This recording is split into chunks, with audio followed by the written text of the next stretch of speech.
ঐ বন্ধু, কি হ'ল ইমান মন মাৰি বহি আছ যে?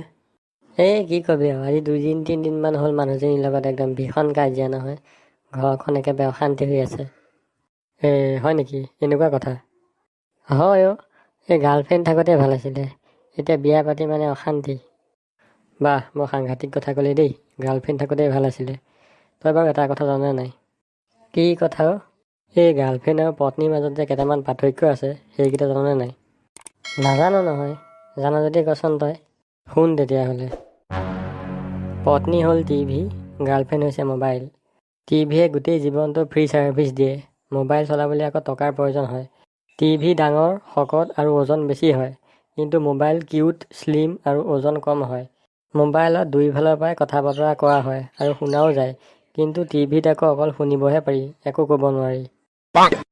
টিভিত কোনো ধৰণৰ ভাইৰাছ নাথাকে, কিন্তু মোবাইলত আকৌ মাজে মাজে ভাইৰাছ আহি লগ লাগি থাকেহি। বাহ, বৰ আচৰিত কথা কৈছ দেই তই। আৰু কেইটামান কথা তই জাননে নাজান বাৰু? কি কথা অ'? পত্নী আৰু ঘড়ীৰ মাজতো কেইটামান সাদৃশ্য আৰু বৈসাদৃশ্য আছে নহয়, জাননে নাজান তই? নাজানো নহয়, কচোন বাৰু তই। প্ৰথমতে তই সাদৃশ্য কেইটাই শুনি লচোন বাৰু। ঠিক আছে ক। ঘড়ীটোৱে যেনেকৈ 24 ঘণ্টাই টিক টিক টিক কৰি থাকে, পত্নীও তেনেকৈ 24 ঘণ্টাই পেক পেক পেক কৰি থাকে। ঘড়ীটোৱে দিনটো ঘূৰি ঘূৰি আটাইকেইডাল কাঁটা এটা সময়ত একেলগ হয়হি। ঠিক তেনেদৰে পত্নীয়েও যিমান বুজাওক আপুনি, ঘূৰি ঘূৰি এটা সময়ত নিজৰ মততে অটল হৈ থাকে কালি। ঘড়ী বেয়া হ'লে মেকানিকৰ ওচৰলৈ লৈ যোৱা হয় আৰু পত্নী বেয়া হ'লে মাকৰ ঘৰত গৈ থৈ অহা হয়। ঘড়ীটো চাৰ্জ কৰিবলৈ বেটাৰীৰ প্ৰয়োজন আৰু পত্নী চাৰ্জ কৰিলে বেটনৰ প্ৰয়োজন। এতিয়া ঘড়ী আৰু পত্নীৰ মাজত থকা কেইটামান বৈসাদৃশ্যৰ কথা কওঁ শুন। কচোন পাই। 12 বাজিলে ঘড়ীও 3ডাল কাটা এডাল দেখা যায়, কিন্তু পত্নীৰ 12 বাজিলে এজনী পত্নীকে 3জনীমান দেখা যায়। ঘড়ীয়ে এটা নিৰ্দিষ্ট সময়ত এলাৰ্ম দিয়ে, কিন্তু পত্নীৰ খং উঠিলে যেতিয়াই তেতিয়াই এলাৰ্ম দিব পাৰে।